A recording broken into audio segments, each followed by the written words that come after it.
stared up at the abbot with utter hopelessness. "I've come here," said the abbot, "on behalf of all the monks and nuns of this monastery, and also for all the lay people who support us. On behalf of all these people who love and care for you, I have come to give you permission to die.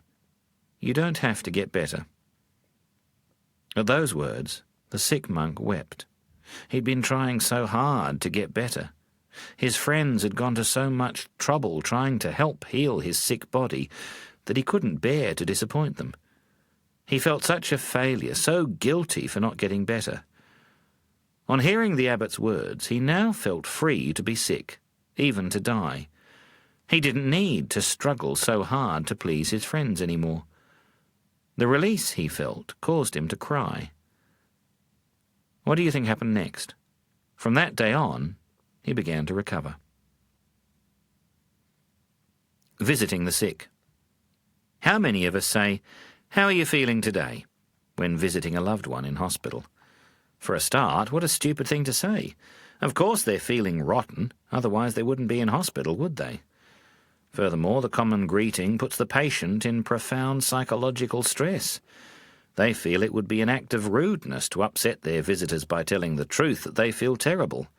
How can they disappoint someone who has taken the time and trouble to come and visit them in hospital by honestly replying that they feel awful, as drained as a used tea bag?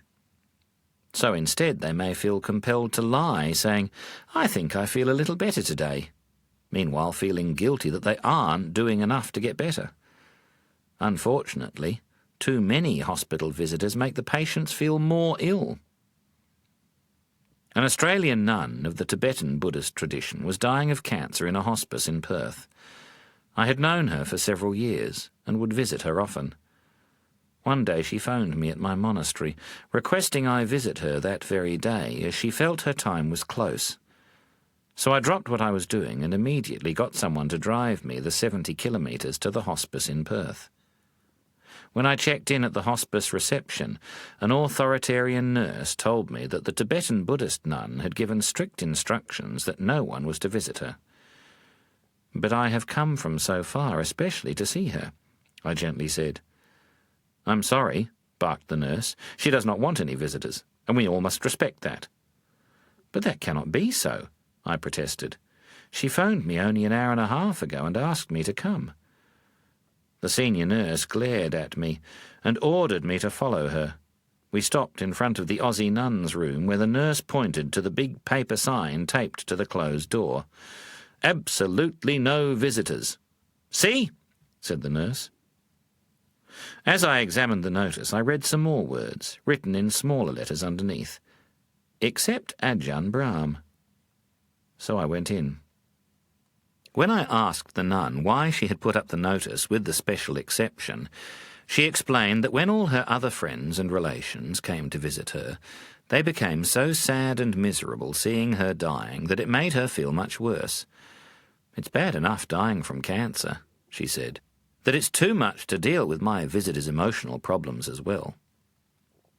She went on to say that I was the only friend who treated her as a person, not as someone dying, who didn't get upset at seeing her gaunt and wasted, but instead told her jokes and made her laugh. So I told her jokes for the next hour, while she taught me how to help a friend with their death. I learnt from her that when you visit someone in hospital, talk to the person, and leave the doctors and nurses to talk to the sickness. She died less than 2 days after my visit. The lighter side of death. As a Buddhist monk, I often have to deal with death. It is part of my job to conduct Buddhist funeral services. As a result, I know many of the funeral directors in Perth on a personal basis. Perhaps it is because of the requirement for public solemnity that in private they show a great sense of humour. For instance, one funeral director told me of a cemetery in South Australia located in a clay-based hollow.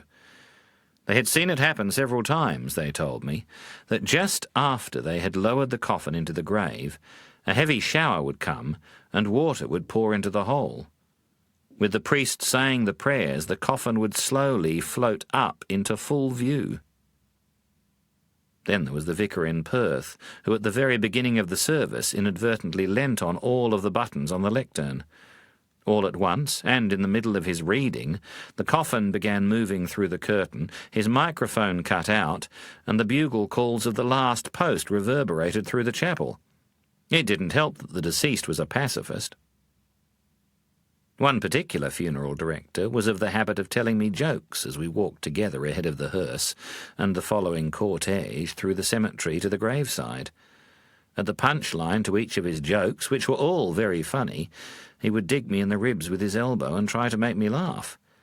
It was all I could do to resist laughing out loud. So, as we approached the place for the service, I had to tell him very firmly to stop misbehaving, so I could arrange my face in a countenance more befitting to the occasion. That only incited him to begin another joke, the swine. Over the years, though, I have learnt to lighten up at my Buddhist funerals. A few years ago I summoned up the courage to tell a joke for the first time at a funeral service.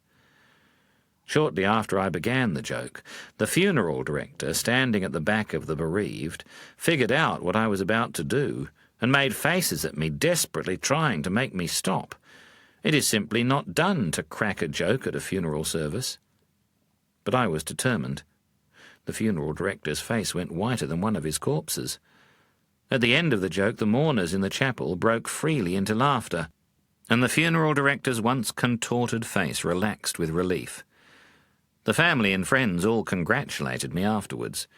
They said how much the deceased would have enjoyed that particular joke, and how he would have been pleased that his loved ones had sent him off with a smile. I often tell that joke at funeral services now. Why not? Would you like your relations and friends to hear me tell a joke at your funeral service? Every time I